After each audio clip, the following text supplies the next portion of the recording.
जूझते हैं। दिल्ली में तो लगातार स्थिति बुरी बनी रहती है। ऐसी प्रदूषित हवा में सांस लेना सेहत के लिए हानिकारक है। पुणे भी उन जगहों में से एक है जहां इस समस्या का समाधान खोजा जा रहा है। ये भारत के सबसे महत्वपूर्ण औद्योगिक केंद्रों में से एक है। फिर भी देश के कई शानदार ग्रीन प्रोजेक्ट्स यहाँ चल रहे हैं, जैसे कि वन अर्थ कैंपस। ये अक्षय ऊर्जा कंपनी सुजलॉन अर्थ का मुख्यालय है। भारत में कांच की ऊंची इमारतें बनाने का बहुत चलन था और उनके लिए बहुत अवसर भी थे, लेकिन तब कंपनी के चेयरमैन और मैनेजमेंट ने फैसला किया कि वो पारंपरिक निर्माण क्यों करें। अक्षय ऊर्जा कंपनी होने के नाते उन्होंने कुछ ऐसा रचने की ठानी जो सबके लिए मिसाल हो, और यहीं से सारी कहानी शुरू हुई। ये परिसर ऊर्जा के मामले में आत्मनिर्भर है, जहां बारिश का पानी जमा करने और ग्रे वाटर रिसाइकलिंग की सुविधा है। आज यहाँ काफी हरियाली है। 20 साल पहले ऐसा नहीं था जब ये इमारत बनी थी। अब चलते हैं जर्मनी, जहाँ बर्लिन जैसे शहरों में खूब पार्क हैं। प्रदूषण को लेकर नियम भी सख्त हैं, फिर भी यहाँ वायु प्रदूषण है। जर्मनी के कई शहर तो डीजल से चलने वाले वाहनों पर पाबंदी लगा चुके हैं। ये प्रोजेक्ट समाधान का हिस्सा हो सकता है, जिसमें छोटे जंगल बेचे जाते हैं। सैद्धांतिक तौर पर यह शहर में लाया गया प्राचीन जंगल का एक टुकड़ा है। 1960 के दशक में जापानी जीव विज्ञानी अरिका मियावाकी ने ये तकनीक विकसित की थी। ये प्रकृति जंगल और प्राचीन जंगल की तरह बनने की कोशिश करता है, यानी ये शहरों में अमूमन पाए जाने वाले अकेले पेड़ों की तरह नहीं, बल्कि पेड़ों के एक समूह की तरह होता है, और इसके बहुत फायदे हैं।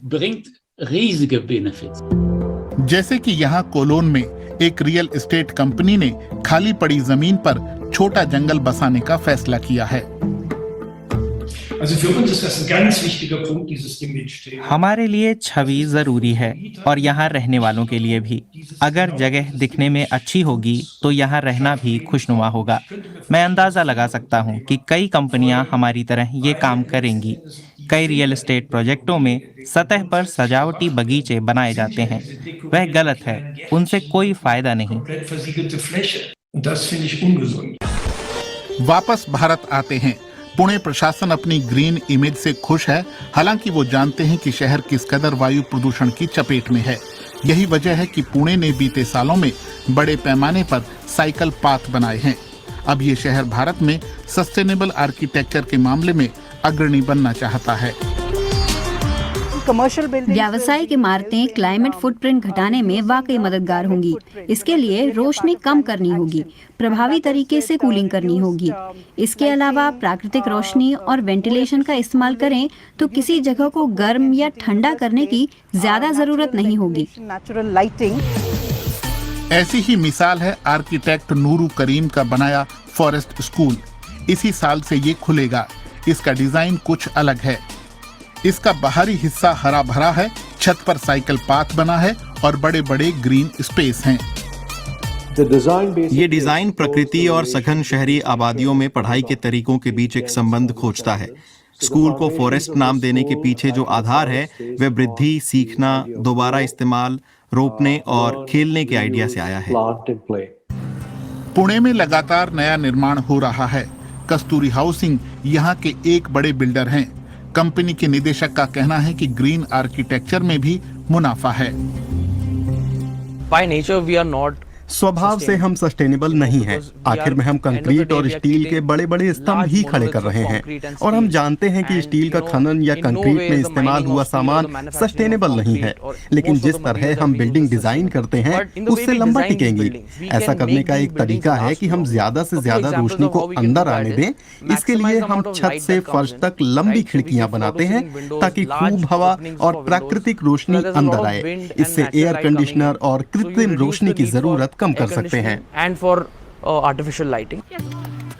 कोलोन में तो दर्जन भर कंपनियां छोटे जंगलों का ऑर्डर दे चुकी हैं। जंगल भले ही छोटा हो, लेकिन इसका दाम बड़ा है। 20 वर्ग मीटर जमीन पर 760 पेड़ों और झाड़ियों के लिए 40,000 यूरो यानी करीब 34 लाख रुपए देने होंगे। लेकिन ये यहाँ रहने वालों के लिए भी अच्छा है और कंपनी के निवेशकों के लिए भी। बेचने के लिहाज से हरा भरा और इको फ्रेंडली होना अच्छा है, जो कंपनियां हरे भरे परिवेश और असली टिकाऊपन पर जोर देंगी, वही ग्राहकों और समुदाय को ज्यादा लुभा पाएंगी।